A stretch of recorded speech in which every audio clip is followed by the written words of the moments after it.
cumprimento meus amigos, Nilson Furtado, Gustavo Brigagão, agradeço pela presença de ambos aqui, prestigiando o nosso congresso.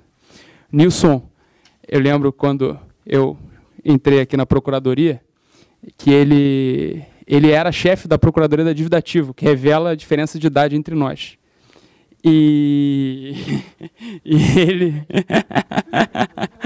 Eu lembro que a gente teve aquele curso inicial e ele falava sobre as características que um chefe deveria ter. E ele transmitia que o chefe era um gestor e que a grande qualidade que ele tinha era de saber escolher com quem ele trabalhava. E realmente o Nilson, ele é um cara diferenciado. E eu diria que é um dos expoentes aqui da Procuradoria no que concerne ao campo do direito tributário. E o Gustavo já é amigo já há bastante tempo, é um excelente, é um dos advogados também mais qualificados na área que eu particularmente conheço, não é porque é amigo, é porque é verdade mesmo. É um grande sujeito, um sujeito humano e, acima de tudo, um excelente profissional. A professora e desembargadora Flávia Romana Rezende, infelizmente, não vai poder estar aqui hoje conosco. Ela foi acometida por uma doença e informou que, infelizmente, não poderia nos acompanhar hoje nesse painel. Então, por conta disso, eu vou estender um pouco o prazo e a palavra dos palestrantes para 30 minutos, permitindo que eles possam expor, se quiserem, se desejarem, é claro, com um pouco mais de tempo as suas ideias. Vou começar pelo professor Nilson, pelo colega, amigo Nilson. Nilson Furtado é procurador do Estado do Rio de Janeiro, mestre em Direito Público pela Universidade do Estado do Rio de Janeiro, professor da pós-graduação da FGV, Rio, do IBMEC, da Universidade Cândido Mendes e da PUC do Rio.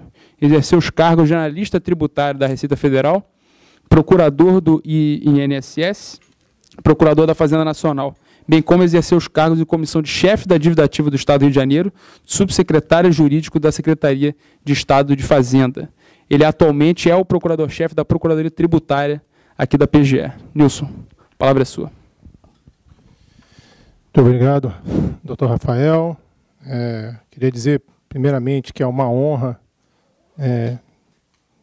estar aqui, compartilhar esses momentos de interação acadêmica e profissional com colegas da advocacia pública, que foi a carreira que eu escolhi, né, e tive a chance de exercer 2 cargos, antes de exercer o cargo de procurador de Estado, 2 cargos dentro da advocacia pública. Vejo aqui vários colegas da PGFN, infelizmente, como disse o doutor Rafael, mais novos do que eu, mas faz parte, né? Como eu disse, todo esse caminho, toda essa caminhada, melhor dizendo, já começou há mais tempo do que eu queria, mas há menos tempo do que vocês imaginam.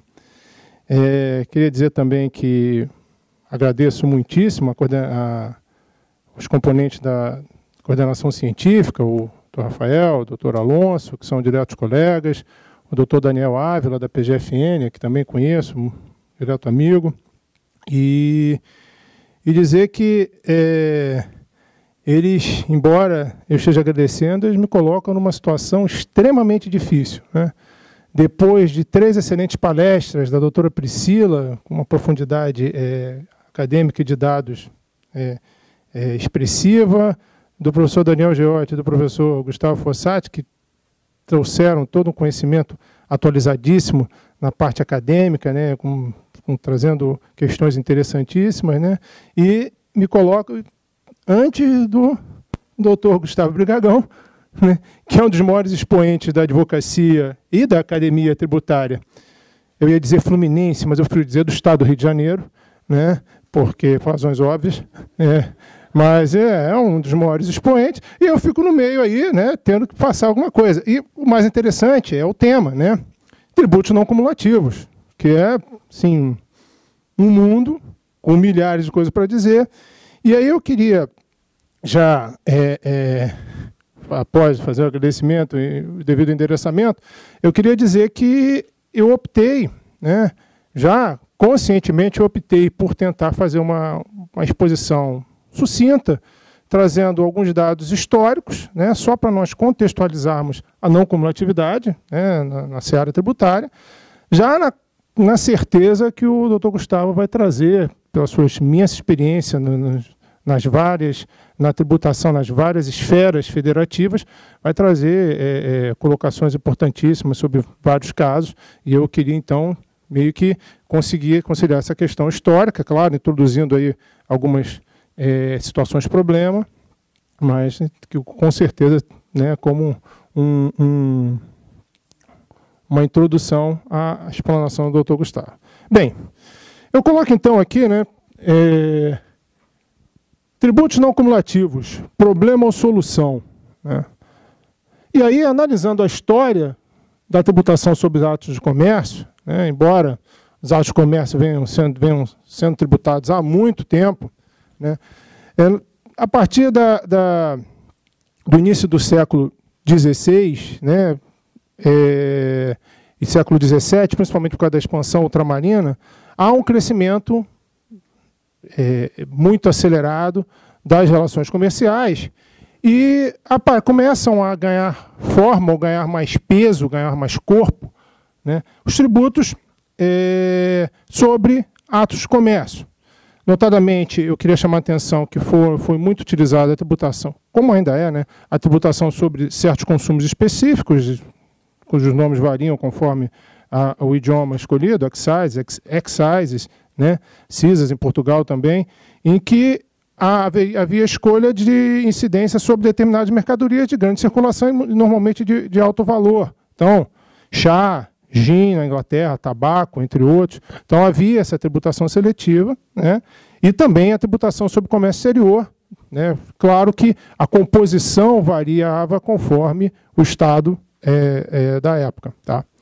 E também já tínhamos alguns exemplos mais gerais de tributação geral, assim, uma tributação sobre consumo geral. Eu destaco aqui a Alcabala na Espanha, que era um tributo que incidia sobre praticamente todos os atos de comércio, e que era tão gravoso que o professor Adam Smith, quando da sua obra, ele chama a atenção que esse tributo, devido à sua voracidade, teria sido uma das causas, né, da praticamente falência do Estado espanhol, né, na época, no século XVIII. Bem, e esses tributos sobre o comércio, eles apresentavam naquela época, né, basicamente aqui já estou chegando aí no século XVIII, início do século XIX, algumas vantagens em relação à tributação sobre patrimônio. Né? Eu destaco aqui a simplicidade, era mais simples tributar, né? Só cobrar, fazer com que se cobrasse de alguma forma, não propriamente com cálculos complexos, percentuais ou algo assim, às vezes variava só a imposição de um selo, como um tributo que havia sobre a utilização de perucas na Alemanha, né? E que tinha até o comprador deveria pôr um selo pela utilização da peruca, e havia até um corpo de funcionários públicos para verificar se as perucas utilizadas tinham selo ou não. Então, mas havia essa ideia de tributação. Por quê? Porque havia uma certa simplicidade, uma insensibilidade. Em que sentido eu falo isso? Porque, comparando com a tributação sobre patrimônio, a tributação sobre comércio ela é mais insensível, ou seja, não havia um sentimento, né, do efeito da tributação, né, o efeito da tributação no sentido do dispêndio da tributação. E ela tinha a capacidade de alcançar um número muito maior, né, de pessoas do que a tributação sobre patrimônio. E ela ocorria, né, basicamente em incidências plurifásicas cumulativas, ou seja, havia a incidência sobre várias fases de uma cadeia econômica e de forma cumulativa. Já que a gente toca nesse ponto, é bom tecermos alguns conceitos, né, para entendermos essa apresentação sobre a história da tributação não cumulativa. Né? Então, o primeiro conceito para alinhar aqui é o conceito de monofasia. Estou vendo aqui que teve 2 slides iguais, é culpa do estagiário. Só que se eu falo isso aqui na PGE, eu sou capaz até de ter um problema. Né? Então, foi culpa minha mesmo. Então, conceito de monofasia, né? quando se dá a monofasia, ou a incidência monofásica, haverá uma incidência única de um tributo sobre um fato isolado e unipessoal, não havendo que se cogitar a possibilidade de sobreposição de incidência tributária nesse caso. Na verdade, a incidência monofásica ela é aquela que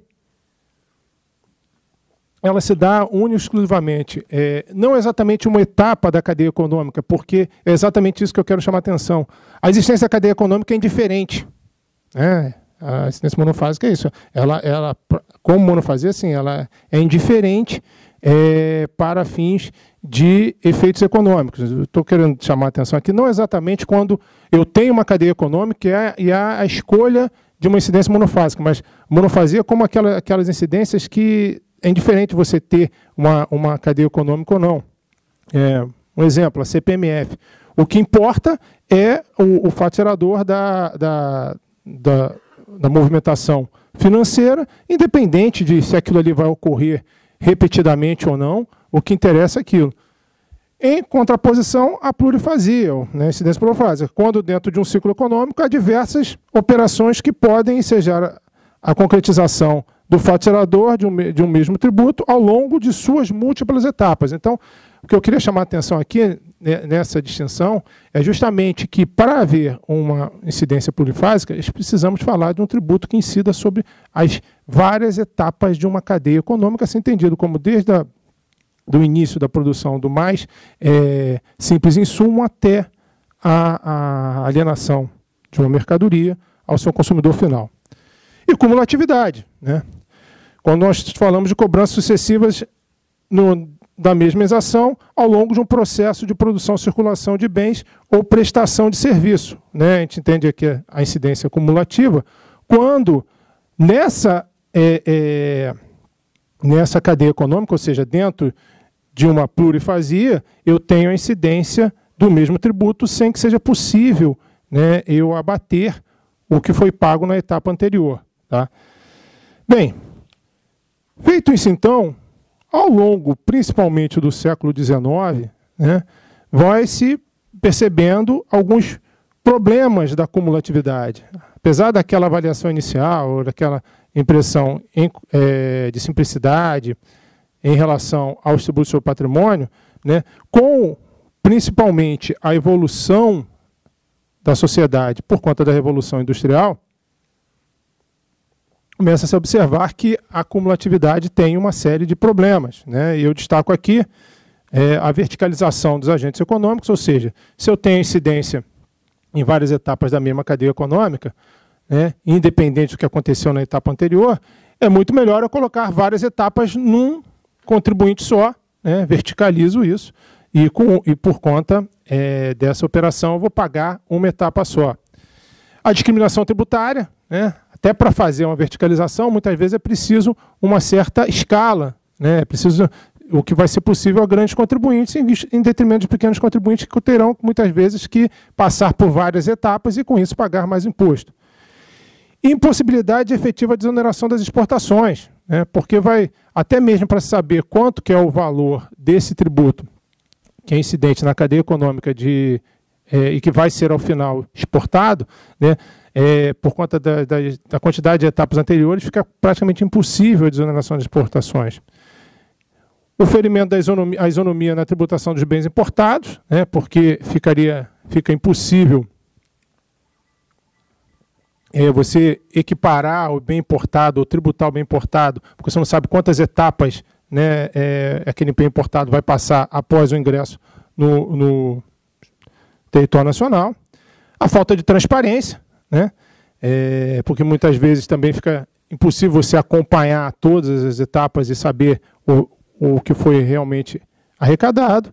E, por fim, em comparação com um tributo como o Retail Sales Tax, né, em que há uma incidência única na etapa final de venda, como acontece, é muito comum nos Estados Unidos, né, nos tributos plurifásicos cumulativos, o número de contribuintes é muito elevado, trazendo incentivo à sonegação e dificuldade de fiscalização. Né. Isso está num texto do John Drew, né, em que ele reporta essa parte histórica, né, e é um texto já antigo, 1970. Em contraposição os problemas da cumulatividade, a não cumulatividade ela traz algumas vantagens, né? traz algumas vantagens importantes. Então, eu até prefiro destacar, né, dá para notar que eu quis chamar a atenção das vantagens, né, em relação às desvantagens. Já está vendo uma listinha enfadonha, né, um texto enfadonho, as vantagens vêm, né, devidamente destacadas em caixas, né, para ficar melhor. Bem, quanto à neutralidade econômica, há uma diluição do custo ao longo da cadeia, certo? Ou seja, o custo da tributação sobre aquele produto, volto a dizer, desde o início da cadeia, lá no mais simples insumo até a venda final ao consumidor, é diluído ao longo da cadeia, né? Há o efeito de repercussão, cada agente carrega um imposto para frente, né, que é a base da não cumulatividade, não induz a integração vertical, que a gente explicou, permite a correta recuperação no caso de exportação e não estimula o deslocamento do valor agregado para estágios não tributados, tá? E traz vantagens também para a administração tributária, né? Por quê? É um tributo autofiscalizável, né, no sentido de que é possível você seguir uma trilha, justamente por conta da possibilidade de abatimento do que foi pago na operação anterior. Isso permite que haja uma trilha a ser seguida, até porque o comprador normalmente vai exigir algo que lhe dê possibilidade de usar esse abatimento, tá? E você tem a grande parte da receita arrecadada nos estágios pré-varejistas, isenção se no último estágio não compromete toda a arrecadação, a sonegação em uma fase não compromete todas, e isso gera uma produtividade fiscal, certo? Bem, diante dessa contraposição, né, ao longo do século passado, foi se desenvolvendo toda uma teoria, todos os estudos e até a implementação de tributos que seguissem a não cumulatividade. E aí, claro, talvez o maior expoente disso seja o IVA, né, na sua utilização em vários países, notoriamente da Europa e nos outros cento e tantos que usam o IVA, tá?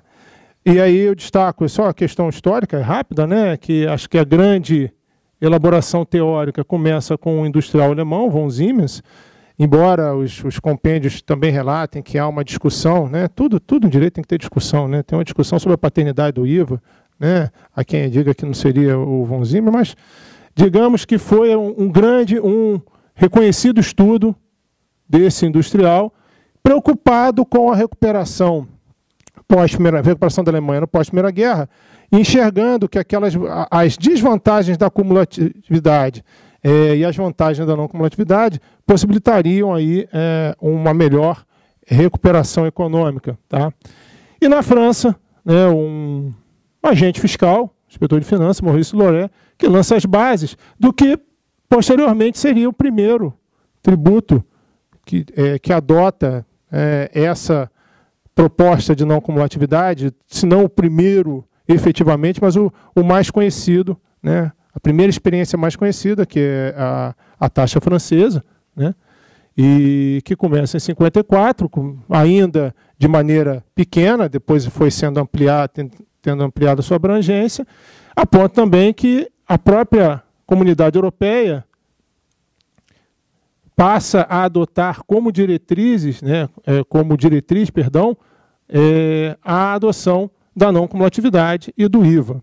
E quais são os pressupostos básicos disso?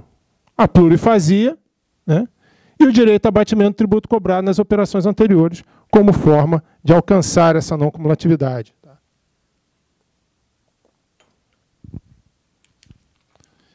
Bem, dentro dessa linha da adoção do IVA, né, o método mais comum para alcançar a não cumulatividade é o método da subtração, tá? Que vai aí apresentar duas modalidades, né, a base sobre base, em que você alcança a base de cálculo do tributo em uma determinada operação, diminuindo do total de saída, do valor das saídas, o valor das entradas, tá? E o que nós estamos acostumados aqui, que nos é mais comum, mais conhecido, o método imposto sobre imposto, em que, na verdade, você vai contrapor, né, um percentual do valor da saída, que vai ser o valor do imposto na saída, né, contra o valor percentual da entrada, que vai ser o valor do imposto na entrada, e aí você alcança a base de cálculo, tá? No Brasil, agora já passando para o Brasil, né? Como nós falamos ali, só para momento histórico, né? Pós-Segunda Guerra, busca de melhoria do ambiente econômico, né? De que a tributação não gerasse maiores entraves, se adota na França lá a TVA, e no Brasil a nossa primeira experiência, né, se dá com o Imposto sobre o Consumo, que é o antecessor do IPI, né, através da Lei 3.250 de 1958, que prevê, né, de maneira pioneira uma possibilidade de creditamento dos valores pagos nas operações anteriores, e aí sim, a última reforma tributária que o Brasil teve, ao menos reforma em grande escala, que foi a emenda 1865, né, que cria o ICM e o IPI. Tá? No quadro atual do nosso ordenamento tributário constitucional, o IPI e o ICMS continuam adotando a não cumulatividade, né? Nós temos aqui a previsão dos textos constitucionais, tanto para o IPI e para o ICMS, sendo bastante semelhantes, né? Tendo a previsão de que será possível o abatimento, né? A compensação, abatimento do montante cobrado nas operações anteriores. Tá? E também a previsão das contribuições da não cumulatividade em contribuições sociais exóticas, como para usar um termo do professor Ricardo Lobo Torres, né, num texto específico sobre IVA, a adoção de IVA Brasil, ela fala, né, ele critica a adoção da não cumulatividade nessas contribuições sociais, no PIS e COFINS, né, justamente porque não se tratam propriamente de tributos sobre circulação, né? E sim são tributos que incidem sobre a receita e levando em conta a uma operação isolada, sem que haja necessidade de operações posteriores. Então, ele critica a adoção nessas contribuições, mas, né, comenta que o legislador constituinte e derivado adotou, e há também a previsão de que a não cumulatividade venha a ser levada em consideração quando a União utiliza a sua competência residual. Mas aqui eu só faço um destaque que, dentro da ideia de que para termos não cumulatividade é essencial uma incidência plurifásica, né, isso só vai ser necessário, e o STF já sinalizou isso no julgado do recurso extraordinário 258.470, que isso só vai ser possível se o exercício dessa competência residual se der em cima de uma incidência plurifásica, né? E o caso da contribuição à época da Lei Complementar 84 não se enquadrava nessa situação e não era que se considerar a necessidade de respeito à não cumulatividade, né? Então, esses são os principais comentários sobre o aspecto histórico. E como eu coloquei, né? Eu coloquei assim, né, solução ao problema. A história da não cumulatividade, dos tributos não cumulativos, mostra uma busca por uma solução de uma forma de tributação sobre consumo mais inteligente, mais abrangente, alcançando todos os componentes de uma cadeia econômica, diluindo essa incidência ao longo dessa cadeia econômica, né? O que se mostraria uma solução. Só que aí temos também alguns problemas gerais, né, que são visualizados em todos os países que adotam tributos não cumulativos. Um deles foi muito comentado nas palestras anteriores aqui, né, que é a questão do custo de conformidade. Você tem aí um aumento do dispêndio do contribuinte para o cumprimento e acompanhamento das obrigações acessórias de todos os participantes da cadeia econômica. Esse primeiro está ligado com o último aí também, né? Porque isso traz também um aumento da complexidade da legislação tributária, né? Que gera aumento do custo de conformidade. A gente não precisa pensar muito, né? É só vermos o nosso tributo mais simples do ordenamento brasileiro, que é o ICMS. Não sei se vocês se assustam toda vez que começam a ler o parágrafo 2º do artigo 155 da Constituição. Sempre que eu dou uma olhada, ele não acaba nunca, né? Eu sempre brinco nas aulas que eu ouso dizer que não existe conjunto de dispositivos constitucionais tributários em nenhuma Constituição do mundo que seja tão extenso quanto o parágrafo 2º do artigo 155. E aí a gente pode brincar, né, pode causa até, mas dá para fazer algumas colocações jocosas, mas a verdade é a seguinte: isso traz uma complexidade, e mais do que uma complexidade, né? Não sei se todos que estão aqui comungam desse pensamento, mas o que eu imagino é o seguinte: você ter tantas cláusulas constitucionais, o que às vezes pode parecer uma extrema garantia do contribuinte, pode ser também uma bênção e uma maldição, porque tudo vai ao STF. Tudo tem composição do STF. Quem tem foi mordido pelo bichinho do litígio, né, gosta do contencioso, pode até ter aquela ideia, né, não, vale a pena, vamos lutar, vamos chegar ao STF, vamos ganhar no STF. Mas conversando com pessoas do meio empresarial, né, algumas pessoas tanto atendendo aqui, né, assim como, ou mesmo conversando com colegas que são empresários, ou que vale, nem sempre é tão interessante uma demora tão longa, né? Tanta coisa aí ao STF, né? Então, essa é uma questão. Mas essa previsão constitucional demonstra justamente isso, esse problema que eu falei aqui, que é agravado por conta de termos aí a escolha de um tributo não cumulativo numa federação entregue a entes subnacionais, que a gente vai tratar um pouquinho no próximo slide. Até. E ainda, sim, outro problema, que está aí no item que está no meio do slide, é a inexistência de benefício direto àquele que arca com o encargo econômico do tributo, ou seja, o consumidor final, né? Nem sempre haveria uma correlação necessária entre a substituição de tributo cumulativo por não cumulativo e uma necessária diminuição da carga tributária total. Então, esses são alguns problemas que eu gostaria de trazer aqui, né, para a gente pensar em relação à adoção de tributos não cumulativos, ao menos problemas que são identificados no mundo todo. E agora vamos para o nosso quintal, né? Brasil, alguns problemas aqui que nós temos justamente aqui. Um primeiro problema que eu falo é uma discussão sobre a natureza jurídica da não cumulatividade, né?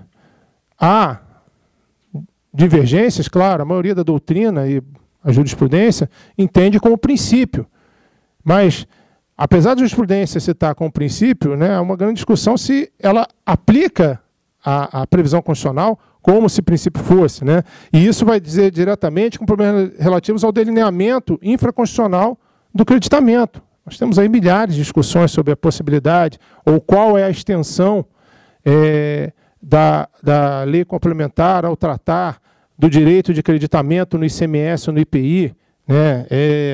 Uma série de discussões sobre qual é a possibilidade de cerceamento do creditamento, tendo em vista a natureza principiológica da não cumulatividade. Então, isso tudo traz uma série de discussões que muitas vezes só complicam e aumentam a complexidade do sistema tributário. Um segundo item que eu gostaria de chamar a atenção é ligado ao aproveitamento do crédito e que tem a ver justamente com a divisão da tributação sobre o consumo em 3 impostos, né? Que, para mim, a gente estava sendo debatido aqui na mesa, nas palestras anteriores, a questão da reforma tributária, a possibilidade, né, diante da dificuldade de você encontrar um consenso entre todas as unidades federativas para que seja possível uma reforma tributária, né? E eu sou um tanto pessimista quanto a isso, né? Porque eu acho que o desenho que foi feito em 65 não foi feliz, né? Com todo respeito, mas eu acho que não foi feliz. Tenho que dizer que eu não era nascido naquela época, tá? Só para deixar claro. Mas não foi feliz, realmente trouxe problemas, uma série de confusões, e hoje a gente vê uma discussão infindável. Com a evolução da tecnologia, né? Hoje nós estamos na revolução 4.0 da economia, e o que acontece? Com um processo de servicificação na economia, vemos aí discussões infindáveis sobre conflitos entre ICMS, IPI, ISS, mais ICMS e ISS no mundo digital, eu acho que é o grande comentário nos dias de hoje. E tudo isso porque lá em 65 o legislador constituinte derivado resolveu ser salomônico, né? Isso aqui não é novidade nenhuma, resolveu salomônico, foi substituir o antigo IVC pelo ICM, o antigo imposto de consumo pelo IPI e o antigo imposto de indústria e profissões pelo ISS, e ficamos aí com esse problema, né, que é hoje esses três impostos coexistindo, brigando uns com os outros, estados brigando entre si, estados brigando com o município brigando entre si. Isso, né, acaba refletindo também um pouquinho na questão da não cumulatividade, que é aquela discussão infindável sobre creditamento físico e creditamento financeiro, efetivamente qual foi a forma de creditamento adotado, né, se todo que esteja ligado, todas as aquisições ligadas à atividade vão dar direito a crédito ou não, né, aquela defesa que no IPI o crédito é físico puro, né, enquanto a discussão no ICMS, que a Lei Candir teria aberto um pouquinho, né, teria flertado o creditamento financeiro, mas também quando você vai ver, né, esse flerte não foi tão bem feito, a postergação eterna do direito de crédito sobre o uso e consumo e sobre a energia, para aqueles que não vão industrializar a energia ou usar no processo industrial. Então, todo esse conjunto de discussões, para mim, tem seu maior causador, né, o legislador constituinte quando fez a separação. Então, eu sou muito... Se por um lado sou pessimista com a reforma tributária, eu também sou pessimista porque vai ser muito difícil em reformas infraconstitucionais nós conseguirmos resolver esses problemas. Mas eu acho que não tem jeito, esse é o grande desafio. E também é um problema grande, que é a discussão que a gente, cada vez que a gente acha que está mais pacificada por conta das decisões jurisprudenciais, né, surgem novas discussões, que é o creditamento do PIS e COFINS. E, para mim, a causa é justamente a própria materialidade desses tributos, que não se adequa propriamente a uma incidência não cumulativa plurifásica. Então, são problemas que nós temos aí nos tributos não cumulativos. No Brasil, não vou me estender muito, mas tudo isso tem como causa essa escolha também do legislador constituinte derivado já na Constituição de 88, de considerar como não cumulativo algo que não é propriamente plurifásico. Tá? Bem, com isso, então, eu encerro aqui a minha participação, pedindo mais uma vez obrigado pela oportunidade, né, e pela paciência e compreensão de toda a plateia. Muito obrigado.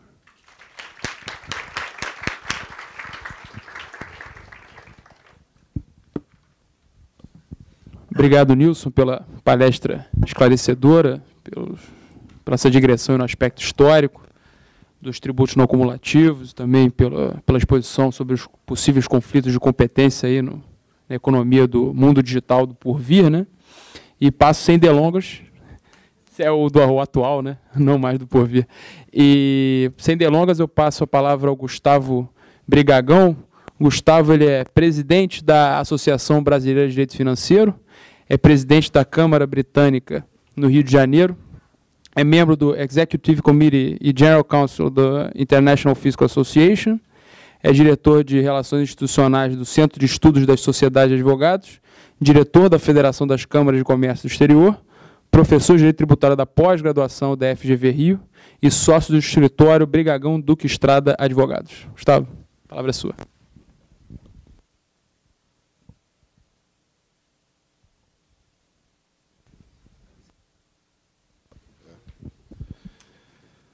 Rafael, muito obrigado pelo convite. É um prazer, é uma honra estar aqui na PGE com todos os senhores para tratar de um tema que, como disse o doutor Nilson, extremamente amplo e problemático. Mas eu agradeço muito ao Rafael. O Rafael é um grande amigo, um grande procurador, um grande profissional de direito, e marido da minha ex-sócia, Flávia, no Lhoa Canto, enfim, uma pessoa que eu prezo muitíssimo.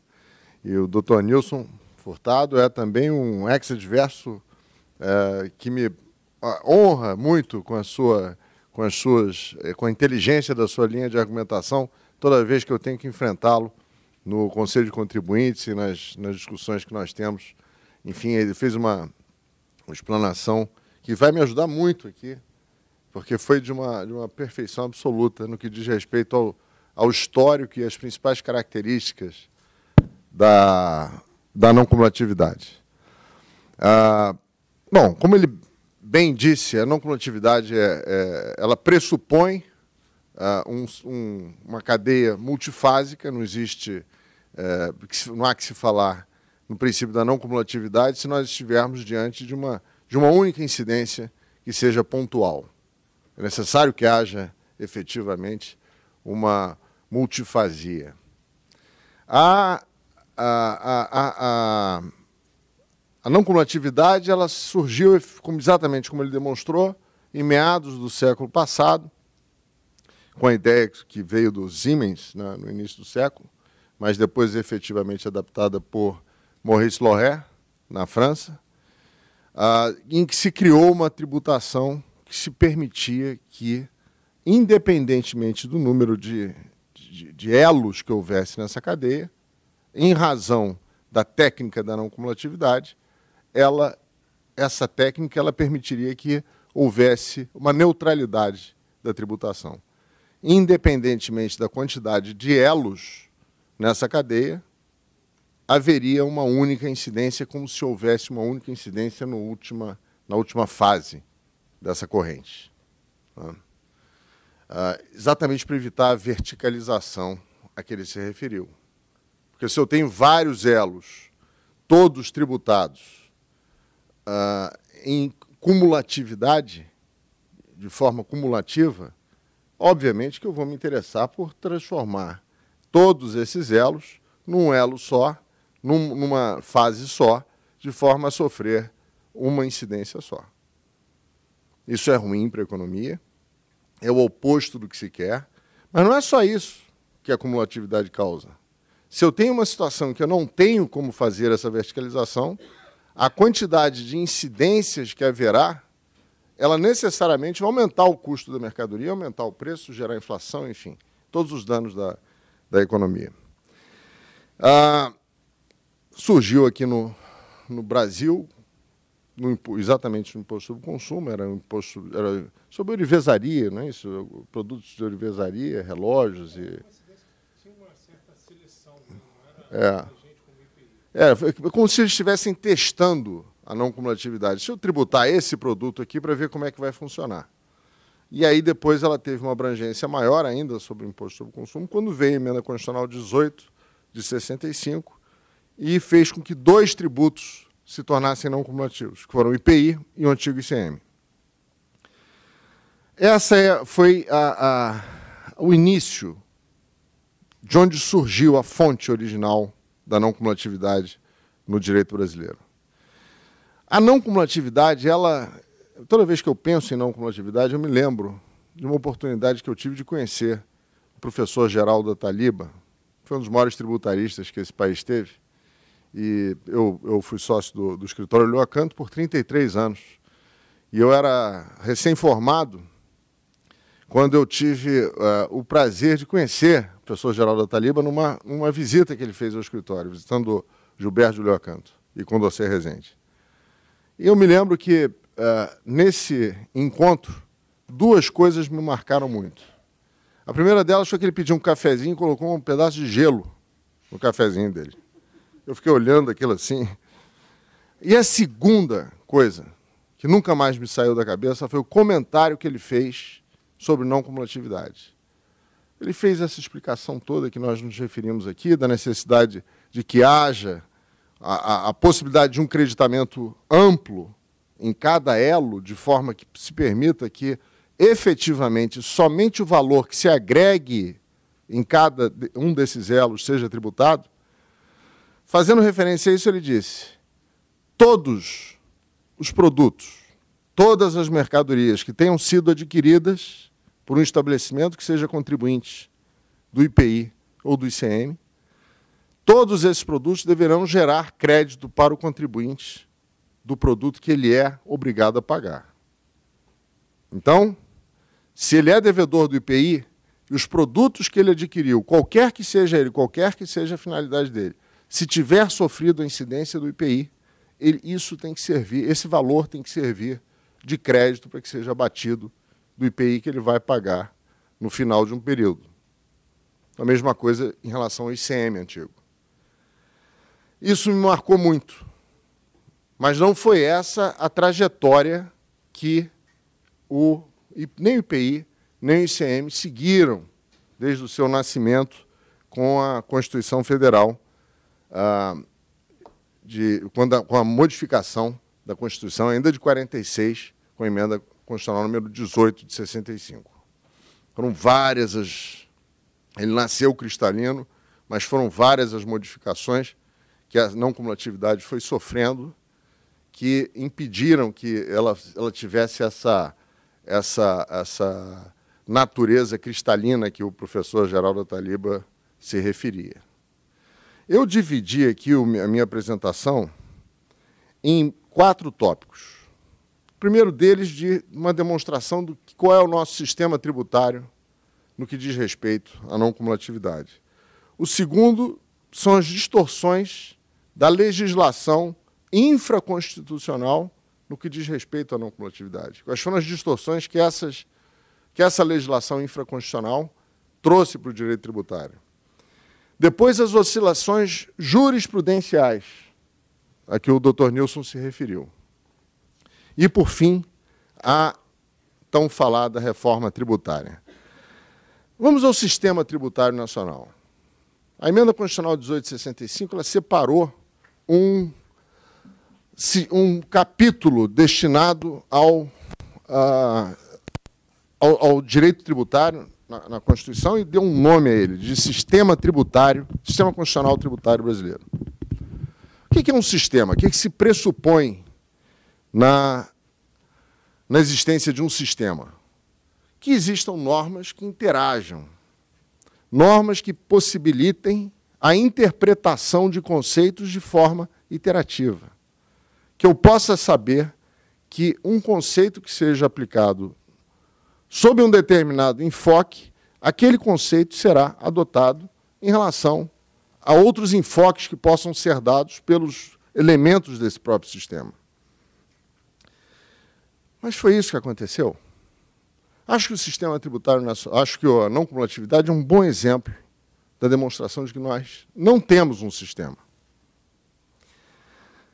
Com a Constituição Federal de 1988, antes nós tínhamos o IPI e o ICM como tributos não cumulativos. Com a Constituição Federal de 1988, nós também passamos a ter as contribuições como tributos não cumulativos. A não cumulatividade tem aquelas finalidades a que o Dr. Nilson se referiu. Quais sejam? É de evitar que a multifasia possa criar algum tipo de ausência de neutralidade em razão do número de cadeias que uma determinada circulação de mercadorias ou serviços possa ter. Essa é a finalidade. Então, o enfoque que se dá a essa finalidade num sistema jurídico não pode adotar premissas que sejam diferenciadas, porque qualquer premissa diferenciada levará a um resultado diverso desse que nós estamos almejando, que nós estamos objetivando com a criação e a utilização desse sistema. O que acontece? Nós temos um sistema que, basicamente, cria não cumulatividade para o IPI, para o atual ICMS e para o PIS e COFINS. As regras de não cumulatividade são idênticas? São semelhantes? Não. Existem vários tratamentos que são absolutamente díspares no que diz respeito às regras que regulam essas incidências. Primeira delas, IPI e ICMS. Eles se aplicam a todas e quaisquer mercadorias que estejam sujeitas à incidência desses tributos. Mercadorias para o ICMS e produtos industrializados para o IPI. Isso acontece para o PIS e COFINS? Não. Serão não cumulativas as atividades ou setores que sejam elencados pela lei infraconstitucional.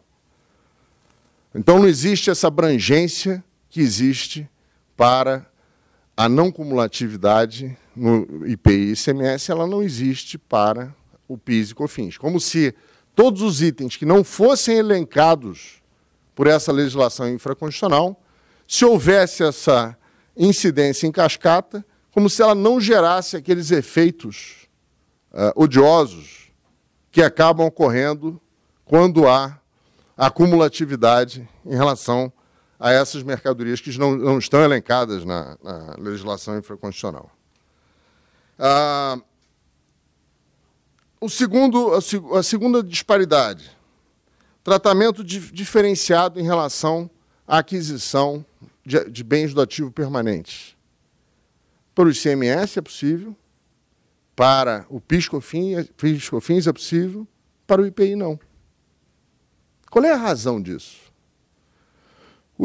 A aquisição de bens de ativo permanente que venham a contribuir para a produção ou comercialização de bens e serviços, essa aquisição, por que ela é considerada como passível de creditamento em relação ao ICMS, em relação ao PIS e COFINS e não para o IPI? Existe algum motivo para que possamos achar que a aquisição feita por um contribuinte de IPI não geraria necessidade de creditamento? Não. A não cumulatividade, como eu digo, é uma técnica que deve evitar aquela tributação em cascata em qualquer situação. E ela existe efetivamente, mesmo nas atividades que sejam exercidas e praticadas por industriais. Ressalvas de crédito em aquisições isentas ou não tributadas em relação ao ICMS, existem ressalvas expressas na Constituição Federal. Ressalvas expressas começaram, eu vou abordar esse assunto novamente, quando nós tratarmos das oscilações jurisprudenciais. Essa ressalva existe expressamente, já foi inserida ainda na Constituição anterior, pela emenda Passos Porto, emenda 23 de 83, e depois foi inserida, ainda de forma mais ampliada, na Constituição Federal de 88. A aquisição isenta ou não tributada não gera direito a crédito em relação às operações anteriores e gera necessidade de estorno se essa isenção se referir às operações seguintes. Existe essa ressalva para o IPI? Não. Por que não? Por que se a não cumulatividade é um princípio que deve ser aplicado a esses dois tributos, porque plurifásicos, porque relacionados a operações que se dão em cadeia, por que um tratamento diferenciado para o ICMS, um tratamento mais rigoroso do que para o IPI? Não é? Outra disparidade. Em relação ao PIS e COFINS, existe uma possibilidade de creditamento do PIS e COFINS em todas as atividades que sejam de aquisição de insumos na indústria e na prestação de serviços. Em relação à atividade comercial, não. Os comerciantes eles podem se creditar de PIS e COFINS relativamente às mercadorias que são por eles adquiridas para revenda. Mas os insumos que são necessários ao exercício das suas atividades, não. A legislação trata o comerciante como se ele tivesse alguma proteção específica contrária àqueles efeitos maléficos da cumulatividade. Mas não. As suas atividades são atingidas, são prejudicadas pela cumulatividade da mesma forma que o são as atividades que são exercidas pelos industriais e pelos prestadores de serviços. Mas, no entanto, a legislação tratou de uma forma absolutamente diferenciada. Estamos diante de um sistema tributário com essas disparidades previstas na própria legislação de regência de um mesmo princípio que deveria se aplicar de forma isonômica e equânime em relação a todas as suas aplicações, independente de que tributo se tratasse? Aí nós vamos para as distorções que foram criadas pela própria legislação infraconstitucional.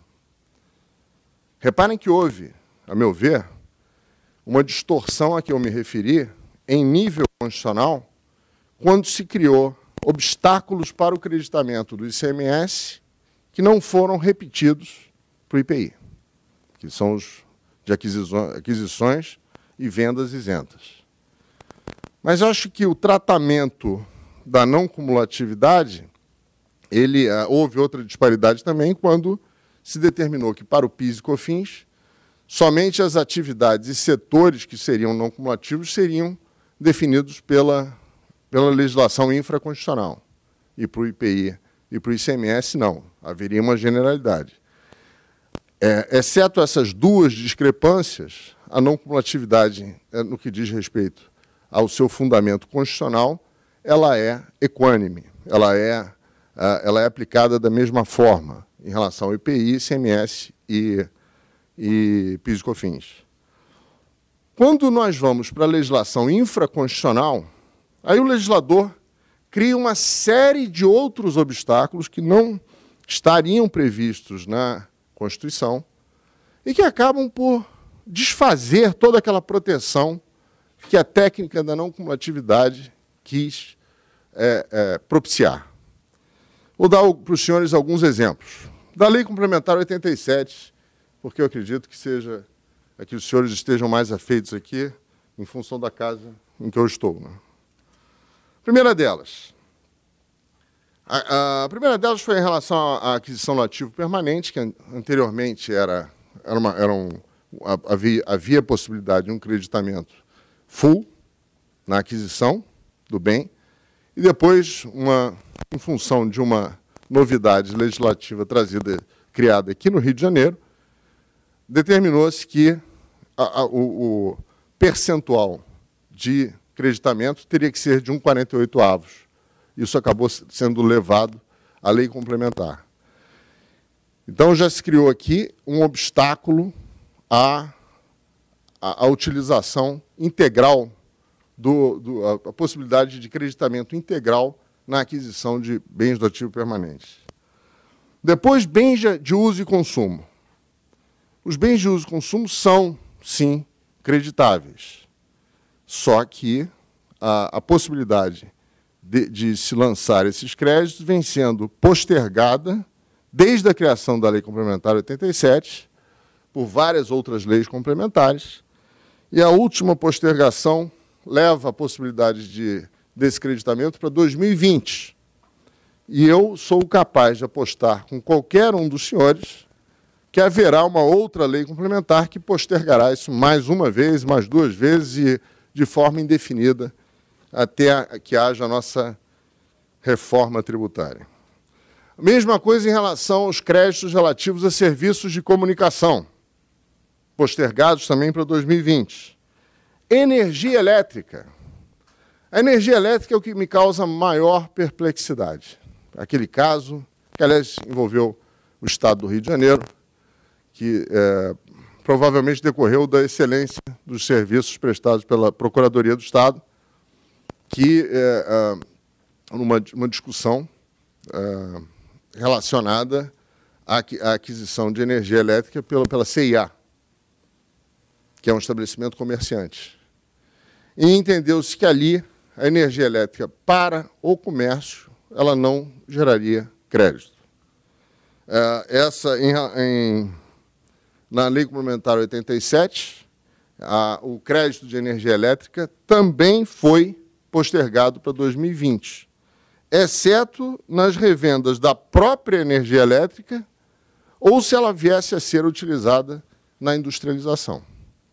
E aí nós começamos a ter uma discussão esotérica a respeito do que seria industrialização. E alguns defendendo que seria a energia elétrica utilizada na industrialização de quaisquer bens, e outros defendendo que seria só a industrialização da própria energia elétrica.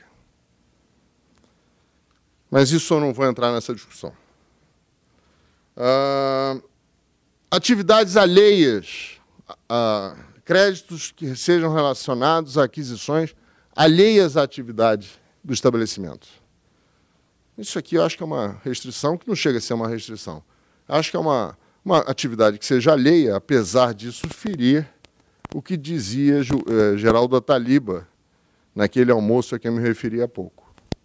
Segundo ele, o creditamento deveria se referir a toda e qualquer aquisição feita pelo estabelecimento.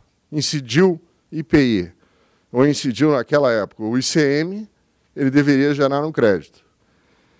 Mas eu acho que uma restrição como essa me parece salutar, que não houvesse nada que fosse, nenhum creditamento que fosse relativo à aquisição de uma mercadoria que fosse alheia à atividade do estabelecimento. Um carro de um sócio, por exemplo, não haveria sentido que houvesse a possibilidade de um creditamento. Eu não iria tanto. Houve essa discussão, se isso seria legal, não seria, e houve uma bênção do Supremo Tribunal Federal. O Supremo Tribunal Federal, após várias discussões sobre o tema, entendeu que a não cumulatividade, na forma como ela está prevista na Constituição Federal, ela abençoaria o crédito físico e não financeiro. Querendo com isso dizer que o crédito financeiro ele existiria ou não se a lei infraconstitucional possibilitasse ou não essa criação. Então, pelo Supremo Tribunal Federal, a Lei Complementar 87 pode, sim, fazer qualquer das restrições que estão mencionadas na Lei Complementar 87. Isso me faz lembrar uma conversa que o meu ex-sócio, João Cordeiro Guerra, teve com seu pai na época em que ele era presidente do Supremo Tribunal Federal. O João sempre foi muito ousado nas suas discussões. Então, numa discussão jurídica, obviamente, ele se vira para o pai e diz: "Ô pai, o que você está dizendo aí é um absurdo." Na verdade, ele disse uma coisa pior, mas eu prefiro deixar aqui. Isso é um mero absurdo. Aí o pai, João Cordeiro Guerra, pai, se vira para o filho, do alto da presidência do Supremo, e diz: "João, você sabe qual é a diferença do meu absurdo e o seu? É que o meu transita em julgado." Enfim. Aí vamos para as oscilações jurisprudenciais, que, a meu ver, essas oscilações consistem em um outro elemento que evitam que todas aqueles malefícios a que o Dr. Nilson se referiu ocorram. Essas oscilações, eu vou citar só dois exemplos. Uma delas é dessa aquisição isenta de mercadorias. Aquisições isentas de mercadorias poderem ou não gerar crédito. Como eu disse, a Constituição, essa matéria ela foi alterada, em primeiro lugar, pela emenda Passos Porto, ainda em relação à emenda número 1 de 69, e depois pela Constituição Federal de 88. Antes dessas duas alterações, nós tínhamos um princípio da não cumulatividade, tanto para o ICM quanto para o IPI, cristalino, límpido. Não havia restrição alguma. Essa discussão surgiu, então, de importadores que alegavam o seguinte: olha, eu tenho uma isenção na importação. E se eu não tiver o direito ao crédito nessa importação, eu vou estar, na verdade, transferindo para a etapa seguinte a obrigação de pagar o tributo que resultava, que eu deixei de pagar em razão de uma renúncia que houve por parte do Estado na primeira etapa, que era da importação. Então, se não tiver direito a crédito, o Estado, na etapa seguinte, recebe todo o ICM, naquela época, todo o ICM que ele não recebeu na isenção. Então, a isenção, ela até pelo próprio direito tributário nacional, ela se equipara a um pagamento, porque é uma exclusão do crédito tributário. Então, eu teria que ter direito a esse crédito. O Supremo Tribunal Federal entendeu correta a interpretação, como de fato é, e deu ao contribuinte o direito ao crédito nas aquisições isentas. Depois, como sempre acontece, todos os projetos de reforma tributária sempre acabam em uma emenda constitucional que insere na Constituição Federal um dispositivo que vai dizer exatamente o oposto do que o Supremo disse, favoravelmente aos contribuintes. Foi o que aconteceu aqui. A emenda Passos Porto vetou o crédito que o Supremo tinha dito que o contribuinte teria direito. através da emenda Passos Porto. Depois, com a Constituição de 88, ampliou essa vedação e disse: o contribuinte também não poderá se creditar nas vendas isentas. Ele terá que estornar o crédito relativo à aquisição de um produto cuja saída tenha sido isenta. Pois bem, só que o Constituinte não fez essa alteração para o IPI. Ou seja, temos na Constituição Federal essas restrições para o ICM e ICMS, mas não temos para o IPI. O contribuinte do IPI disse: olha, essas restrições existem para o ICMS, para o IPI não existem. Eu estou exatamente na posição em que se encontravam os contribuintes do ICM quando adquiriam mercadorias isentas. E naquela época o Supremo disse que ele tinha direito a crédito. Então eu quero o direito a crédito aqui de IPI, porque eu não tenho as restrições constitucionais que existem para o ICMS. O Supremo olhou e disse: é verdade. Concedeu o direito a crédito aos contribuintes de IPI. Quando os contribuintes olharam aquilo, disseram: olha, se eu tenho direito a crédito na isenção, eu também vou ter direito a crédito na alíquota zero, coisa da qual eu sempre discordei. Digo logo aqui, para que não me ataque, aliás, na casa dos ex-adversos. Sempre fui contrário a isso. Porque eu sempre dizia: olha, não, é verdade, você tem direito a crédito. Só que seu crédito é zero. Porque a alíquota aqui é zero. Você tem direito na isenção, porque a isenção só exclui o crédito tributário, mas a incidência ocorre. Então, eu tenho uma alíquota positiva com a qual eu posso calcular o crédito. Agora, na alíquota zero, qual é a alíquota? Mas o contribuinte, eu tenho que reconhecer, usa sua criatividade, muitas vezes, para o mal. Diz: não, se você não tem alíquota na aquisição, a alíquota aplicável vai ser a da saída. Então, por exemplo, se você adquire vidro para produzir lâmpadas e o vidro é alíquota zero, você pega a alíquota da lâmpada e aproveita como crédito. Aí o Supremo olhou aquilo e disse: sim, verdade. Isso me faz lembrar a discussão do João com o pai, né? Mas, enfim, é verdade. O contribuinte vai ter direito a crédito na alíquota zero, mas com a alíquota da saída. Aí a Procuradoria trouxe à mesa um argumento que foi derradeiro. Ele disse o seguinte: então eu vou ter direito a crédito pelo produto que eu industrializo quando eu adquiro as mercadorias. Ok.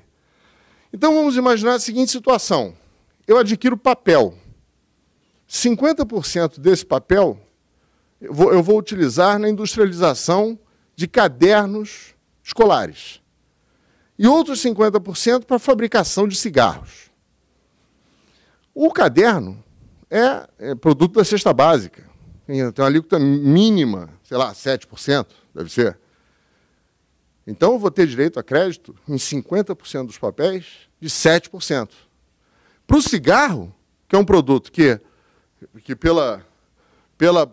pelo princípio, pela seletividade, tem uma alíquota de 364%, eu vou ter crédito em relação a 50% do papel de 364%.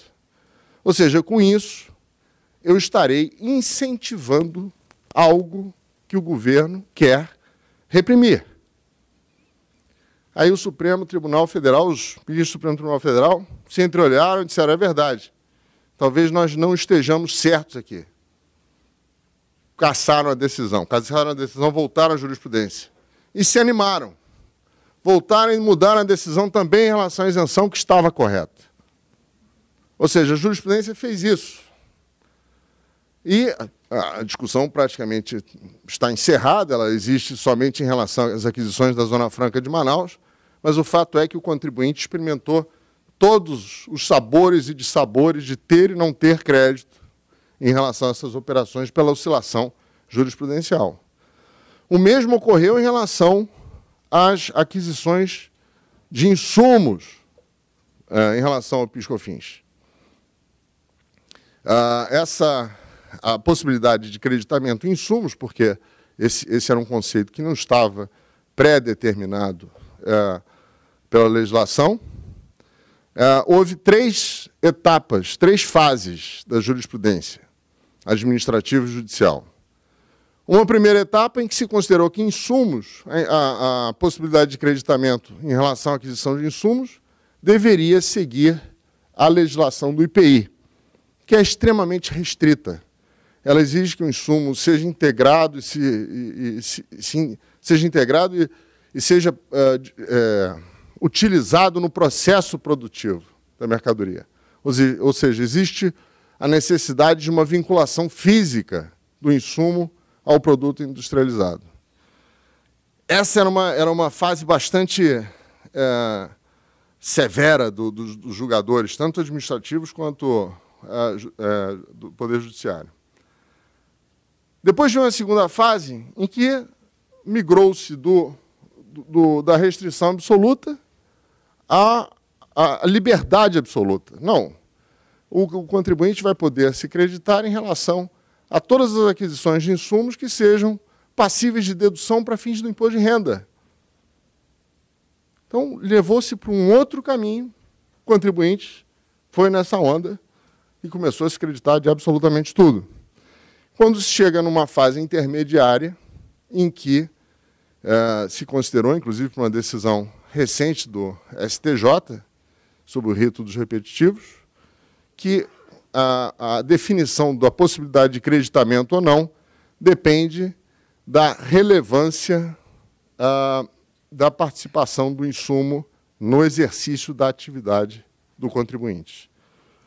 E assim nós estamos, mas ainda muito longe da possibilidade de uma definição que seja segura no que diz respeito ao insumo ser ou não passível de creditamento. Esses 2 exemplos aqui simplesmente ilustram a perplexidade em que o contribuinte brasileiro se encontra em relação a essa matéria. Então, nós vemos, em suma, que nós temos um conceito de não cumulatividade que visa evitar determinados efeitos nocivos à economia pela prática da cumulatividade, deveria ser algo aplicado de forma uniforme em relação a todos os tributos que são não cumulativos. Eu concordo com o Dr. Nilson quando ele diz que os fatos geradores das contribuições e do IPI e do ICMS são completamente diferentes. Uns dizem respeito à circulação de bens, outros dizem respeito ao oferimento de receita. Mas o fato é que as bases de cálculo são muito parecidas. Não é?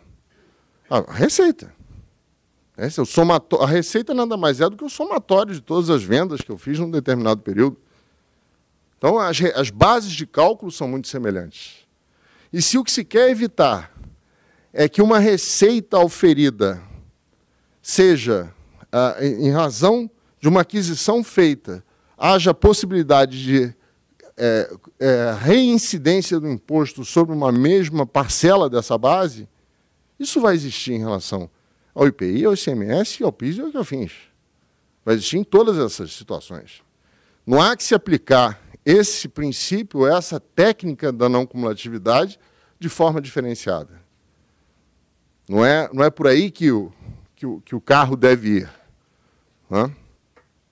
Agora, não é essa a realidade dos fatos, como eu demonstrei aqui, seja por regras constitucionais que são díspares, em razão de emendas constitucionais, seja pelas normas infraconstitucionais que regulam a matéria, seja pela interpretação que os tribunais acabam dando a essas questões que são discutidas. Então, o que nos resta? Reforma tributária. Eu acompanho discussões de reforma tributária e ativamente desde 1995. Eu nunca vi nenhum projeto de reforma tributária passar. A única reforma tributária que nós tivemos no país foi em 65, para valer. Por quê? Porque nós estávamos numa ditadura, em que as regras vinham de cima para baixo, não tinha discussão. A reforma tributária, ela é pautada em 3 suportes, 3 apoios. Um apoio que é jurídico, Outro apoio que é econômico, fiscal, e aqui nós temos o nosso mestre Heleno Torres, que pode dar aulas aos nossos congressistas a respeito de como resolver essa parcela da questão, e nós temos um apoio que é político. Este apoio aqui impede reformas tributárias. Na BDF agora nós recebemos, no início dessa semana, nós recebemos o secretário de Fazenda do Estado do Rio de Janeiro, doutor Luiz Cláudio Carvalho. E eu disse exatamente o que eu estou dizendo agora para os senhores, eu disse lá.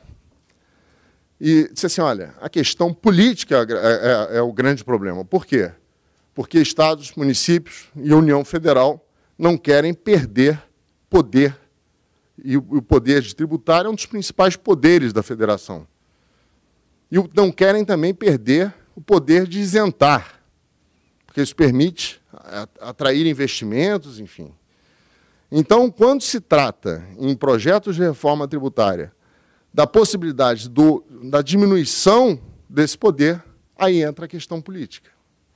E aí há aquele fatiamento a que eu me referi agora há pouco, em que algumas questões que são decididas pelo Supremo favoravelmente aos contribuintes são objeto de reforma tributária para alterar a Constituição e dizer exatamente o oposto. Por isso eu não confio em reforma tributária por meio de PEC, por meio de alteração da Constituição Federal. Não que eu não confie, eu acho que é o melhor instrumento, obviamente.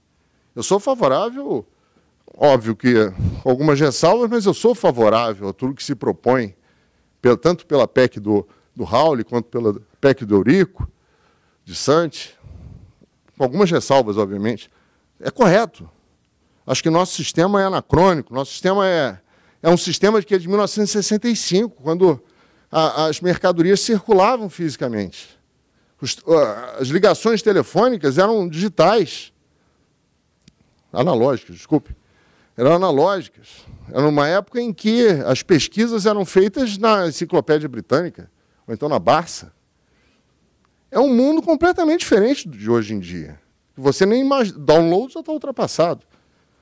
Você tem o software as a service como substituto disso, você tem blockchain, não é nem mais internet. Né? E é um sistema que está lá com circulação de bens, com prestação de serviço, o Supremo tentando elastecer todos os conceitos, incrementando com isso o conflito de competência entre município e Estado. Então, o que eu acho que se deveria ser feito, enquanto essa reforma não sai, é mudar a legislação infraconstitucional. Tem muita coisa que pode ser feita na legislação infraconstitucional. Toda a complexidade de obrigações acessórias, toda a complexidade pode ser diminuída por meros decretos. Meros decretos consertariam isso. Nós tivemos uma reforma tributária nos anos 90 que foi toda feita com lei ordinária em nível federal. Então, enquanto essa nossa sonhada reforma não vem,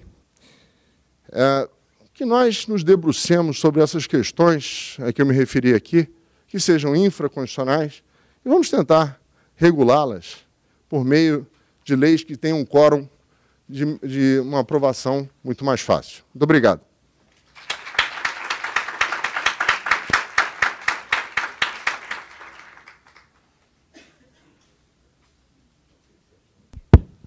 Cumprimento o professor Gustavo Brigagão pela brilhante palestra, comprovando que ele efetivamente é o advogado brilhante que eu havia mencionado no início.